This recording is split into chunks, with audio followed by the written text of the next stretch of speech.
Olá pessoal, bom dia, boa tarde, boa noite. Eu sou o Sincero, você está no Sincero Cast. Este é o primeiro episódio do canal. Eu vou falar sobre a Copa do Mundo, né, que é o assunto que está no momento. E no episódio de hoje nós vamos falar sobre o Brasil. Como já está escrito aí no título, né? Brasil, o que aconteceu? E vamos para a primeira parte. Esta é a pior geração da história da seleção brasileira. Como vocês todos já sabem, né? A seleção perdeu neste domingo e ela foi eliminada para a Noruega, que não é uma seleção grande, não é uma seleção que está no top 10 das grandes seleções da Copa do Mundo, mas mesmo assim ela conseguiu eliminar o Brasil. E com certeza, não só eu, mas quase todos afirmam que sim, esta foi a pior seleção de todas da história da seleção brasileira. Não só por causa dos jogadores que estão ali em médio nível, mas também por causa da eliminação precoce que ela teve, né? Foi eliminada nas oitavas, que se fosse numa Copa do Mundo normal seria equivalente às quartas, ou seja, essa tradição, que na verdade está mais para uma maldição no Brasil de ser eliminada nas quartas, iria continuar nessa Copa se não tivesse uma partida a mais. Os jogadores de antigamente nem se comparam com os de hoje. No tricampeonato da seleção brasileira nós tivemos Pelé, Garrincha. No Tetra nós tivemos Rivaldo, Bebeto, Romário. No Penta nós tivemos Ronaldo, que teve uma grande atuação nessa Copa, Ronaldinho, Kaká, que são jogadores que hoje em dia são melhores que qualquer um da seleção brasileira. Se você pegar o jogador mais fraco desses campeonatos, dessas últimas edições que o Brasil foi vencedor da Copa do Mundo, e colocar hoje em dia, ele é melhor que grande parte da seleção brasileira, se não for melhor que todos.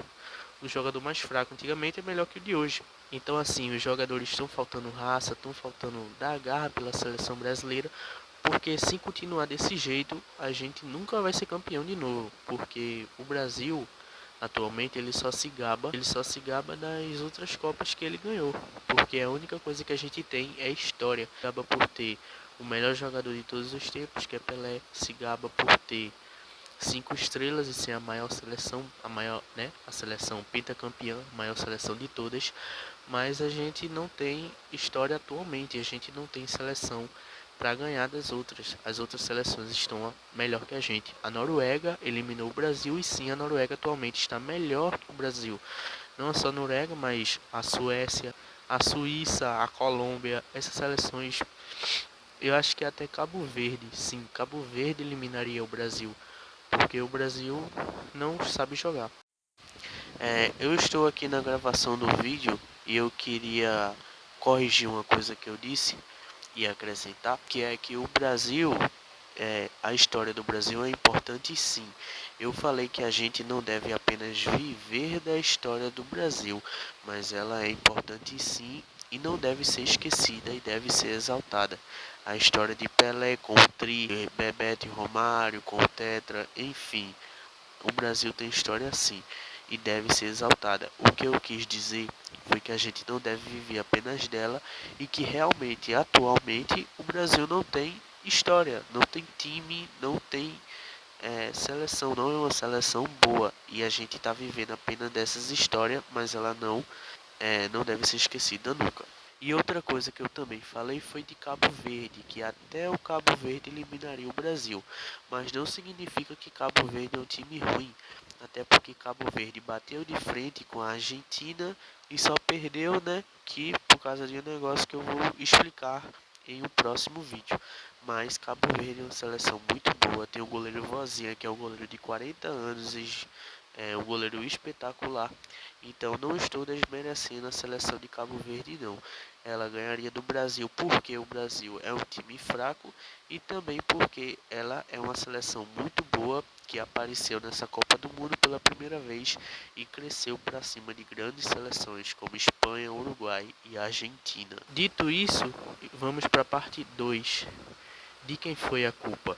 E nada mais nada menos, a culpa foi dele, Carlo Ancelotti. O técnico italiano da seleção brasileira é o grande culpado. Foi graças a ele que o Brasil perdeu técnico hexa. Se continuar com ele até 2030 e provavelmente em 2030 a gente perca de novo, a não ser que aconteça um milagre na cabeça dele e ele mude suas ideias. Mas o Brasil perdeu domingo para a Noruega por causa da grande tática dele de não atacar a Noruega, deixar a Noruega jogar e tentar fazer um gol em um contra-ataque, mas isso obviamente não deu certo por conta que na Noruega existe o camisa 9 chamado Erling Haaland, que é um dos maiores 9 da atualidade, é um dos maiores artilheiros, uma máquina de fazer gol. E ele deixou essa máquina jogar e essa máquina fez 2 gols e eliminou o Brasil da Copa do Mundo. Então a culpa é totalmente dele por ter feito essa tática inútil que ele fez. E qualquer outra pessoa, eu, você, um jogador médio de FIFA, monta um time melhor do que Carlo Ancelotti. Ele é um técnico burro? Não, ele não é um técnico burro. Tanto que no jogo do Japão ele fez uma partida excelente. Todos estavam duvidando da presença e da continuação de Casemiro dentro de campo e Casemiro fez o gol. Ele colocou Martinelli, muitos duvidaram também e Martinelli fez o gol que deu a vitória ao Brasil. Ou seja, ele não é um técnico burro, ele é um técnico sim, inteligente, mas faltou inteligência nessa partida contra a Noruega. Então assim, ele merece o hate? Merece e não merece, porque quando ele fez aquela estratégia e ganhou contra o Japão, todos aplaudiram, mas quando ele perdeu para a Noruega, todos foram para cima dele. Então, enfim, brasileiro é isso. Mas ele merece um hate sim, porque não só por causa dessa derrota, mas por causa do que ele fez com Endrick, Neymar e outros jogadores. O que foi que ele fez? Ele simplesmente deixou esses jogadores sem jogar. Endrick é um menino que tem 19/20 anos, é um grande craque, futuro 9 da seleção brasileira, mas ele não deixou o Endrick jogar. Ele colocou outros jogadores, colocou Matheus Cunha, que não fez uma Copa ruim, ele fez uma Copa muito boa, fez uma Copa excelente, Matheus Cunha, mas não está no mesmo nível de Endrick. Endrick, mesmo sendo um menino novo e não tem muita experiência, mas ele joga bola sim e não é um vilão, mesmo tendo perdido aquele gol, mas eu já vou falar especificadamente dele. Ele, Neymar, foram deixados no banco pelo Carlo Ancelotti, que isso é um completo absurdo. Se você olhar na Noruega, na Argentina, no Egito, na Alemanha, na França, na Espanha, todos esses jogadores colocam os seus melhores jogadores. Na França, Mbappé, na Espanha, Yamal, na Argentina, o Messi, na Noruega, o Haaland. Esses técnicos não poupam os seus jogadores de forma alguma, a não ser que o time já esteja classificado, aí sim faz sentido. Mas em mata-mata ou quando precisam ganhar, esses jogadores entram dentro de campo e isso não aconteceu com a seleção brasileira. Carlo Ancelotti não colocou os seus jogadores, os seus melhores jogadores, mesmo tendo que ganhar, mesmo estando em uma situação que se perder está eliminado, ele não colocou. E isto é uma vergonha. O meme que teve com o fato do Endrick não entrar é uma vergonha, isso não existe em outro país. Quando que a França vai fazer meme do técnico não colocar o Mbappé para jogar? Não, o Mbappé ele é o principal.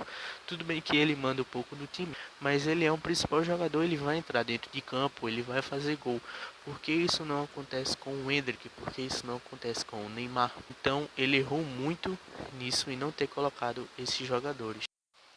Acrescentando aqui que o motivo que eles não entraram não foi por patrocínio, porque muita gente acha que foi por patrocínio, as pessoas, né? Porque muita gente tem isso, é patrocinador, porque Endrick fechou com a New Balance, o Neymar é da Nike, que o Neymar não é da Nike, e a Nike não deixou o Endrick entrar, que não tem nada a ver com isso, tá?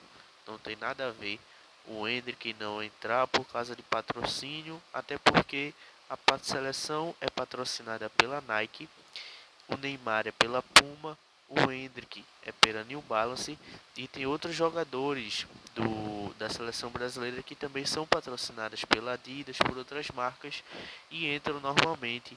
Então o motivo disso não foi patrocínio, foi outro motivo que ninguém sabe o porquê.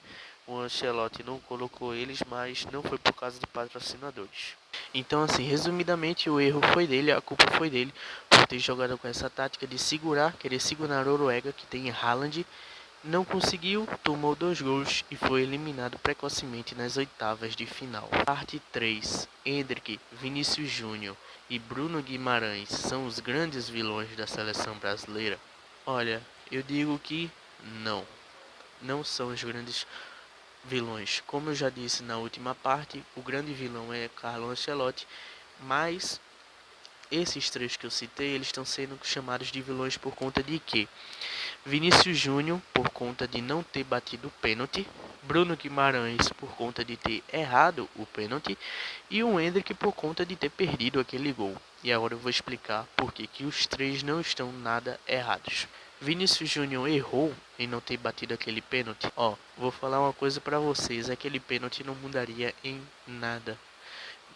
Vinícius Júnior, Neymar, batendo e fazendo gol, não iria mudar em nada e o Brasil ia perder do mesmo jeito por conta da tática do técnico. Mas, supondo que mudaria alguma coisa, Vinícius Júnior errou? Não. Bruno Guimarães também não errou, porque a culpa não foi deles e sim do Ancelotti. Mais uma vez a culpa dele. Saiu a lista que ele montou, que eu vou estar colocando aí na tela.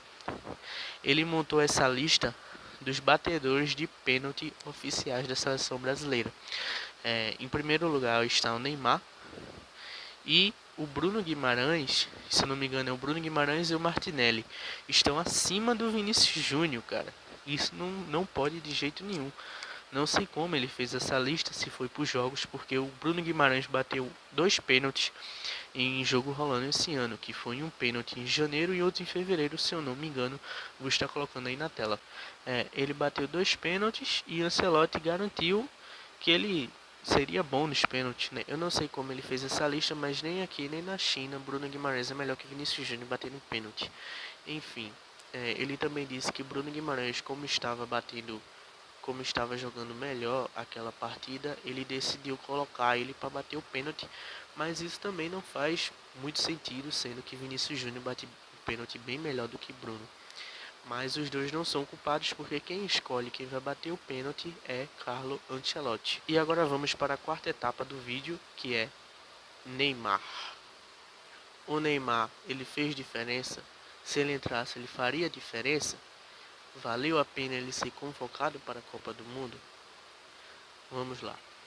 O Neymar, ele deveria sim, e foi, né, convocado, mas ele não deveria ter sido dúvida. Isso também foi outra vergonha, porque não só os outros jogadores das outras seleções são 100% titulares, eles também são 100% convocados. Não existe isso de ter dúvida, né? Eu vou dar outro exemplo aqui repetido, mas a França não teria dúvida em convocar Mbappé, a Noruega não teria dúvida em convocar Haaland, o Egito não teria dúvida em convocar Mohamed Salah, mas o Brasil teve dúvida de convocar Neymar. Alguns dizem que ele é um ex-jogador em atividade, mas ele, mesmo não tendo as mesmas condições físicas e ter acumulado muita lesão, ele é sim um dos maiores jogadores do mundo e um dos maiores jogadores da seleção brasileira, se não for o segundo maior, né, depois de Pelé, que aí é discutível isso, é muito discutível isso, mas ele é o maior artilheiro da seleção brasileira oficialmente pela FIFA. Então, né, oficialmente não tem muito o que se discutir. Mas Neymar não deveria ser dúvida de forma alguma e ele foi dúvida. Mas foi convocado. Depois de ter sido convocado, não entrou nas partidas. Ele só foi entrar, se eu não me engano, na primeira partida que ele entrou foi contra a Escócia ou contra o Japão. Jogou mais ou menos ali, jogou poucos minutos e não conseguiu ganhar o ritmo que precisava. E depois ele foi jogar contra a Noruega. Foi mal contra a Noruega? Não. Por mais que muitos dizem que quando ele entrou, o time do Brasil decaiu, mas isso é totalmente mentira, porque o Brasil já estava decaído desde que ele começou essa Copa do Mundo. Ele já estava no chão desde que ele começou. Não foi por causa do Neymar não. No fim desta partida contra a Noruega não. Ele não teve culpa de não ter jogado, porque Ancelotti deveria ter colocado ele desde o começo da partida, de outras partidas também. Colocou ele só no final e, querendo ou não, decaiu o time, mas não foi por causa da entrada dele, e sim por causa de uma coisa. Ancelotti colocou o Neymar 40 segundos antes da parada técnica, ou seja, quando ele colocou o Neymar, o técnico da Noruega previu, né? Previu não, ele viu a substituição que o Brasil fez e montou uma tática em cima disso. A Noruega já estava muito melhor que o Brasil e conseguiu estar melhor ainda por conta de ter visto a tática do Ancelotti, porque ele não conseguiu esperar um minuto para a substituição, substituiu precocemente e deixou, né, essa brecha aí para o técnico da Noruega trabalhar em cima dessa substituição do Neymar, segurar ele e crescer em cima do jogo. Então, aí mais um erro para a conta do Ancelotti, né? Se você contar aí, são muitos na conta dele. Mas assim, por mais que eu ache que ele não deveria ter ficado no banco, ele faz sentido, faz até mais sentido colocar ele depois da partida do que Endrick. Por quê? Endrick deveria jogar desde o começo, porque Endrick tem apenas 19 anos e não tem grande experiência no futebol e também não na seleção brasileira. Então ele não tem essa experiência de entrar e já decidir o jogo, por mais que já fez isso na seleção brasileira em alguns jogos, como o jogo contra a Espanha, que ele entrou e marcou 1 ou 2 gols. Mas mesmo assim ele não tem essa experiência que Neymar tem. Neymar já é um jogador veterano, entra e faz a diferença que ele fez contra a Noruega, marcando aquele pênalti e humilhando o goleiro. Por mais que ele tenha feito um ato que foi um ato não muito bom, porque estava perdendo, e ele meio que empurrou, né? Meio não, ele empurrou o jogador da Noruega, ficou brigando com o Brasil perdendo. Que não foi uma atitude legal dele, eu confesso, mas não podemos negar que ele é um jogador muito bom, é um dos melhores batedores, se não o melhor batedor de pênalti da Terra, que ensinou o Lionel Messi a bater pênalti e tem a capacidade de entrar no meio da partida, mas que não deveria ter entrado no meio da partida, deveria ter entrado desde o começo. Então é isso, pessoal. Se faltou falar alguma coisa, comente aí nos comentários que eu volto esse assunto em algum outro vídeo ou acrescento mais coisas em outro vídeo. Mas é isso.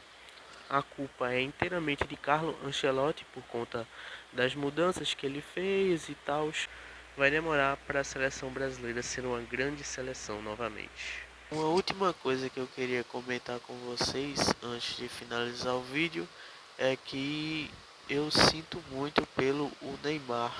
Eu fiquei realmente bastante abatido, mas não muito pela seleção brasileira, e sim pelo Neymar, pois para mim ele é um grande jogador, é um dos 3 maiores jogadores da nossa geração. Primeiro para mim é o Cristiano Ronaldo, segundo o Messi e terceiro o Neymar. Neymar é gigante e infelizmente a Copa dele acabou dessa forma. Ele não conseguiu conquistar uma Copa do Mundo e não vai conseguir conquistar uma bola de ouro. O príncipe não virou rei, infelizmente. Então é isso, pessoal. Um abraço do Sincero. Tchau.